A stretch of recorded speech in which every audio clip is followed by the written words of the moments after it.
hello, good morning. Cooking embutido now. So welcome dito sa aking kusina.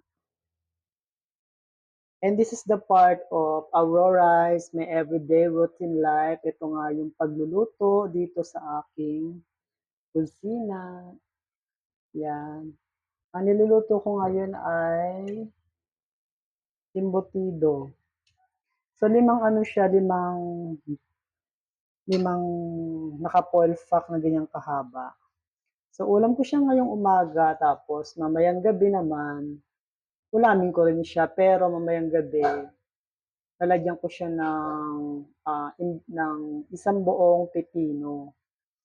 I-chop ko siya, yun ang parang pinaka-toppings niya o pinaka-gulay. Sabi nga, gawing makulay ang ulam, di ba? Design, di ba? So, thank you so much. Hanggang dito na lang muna. Bye-bye. Thank you. Sharing lang.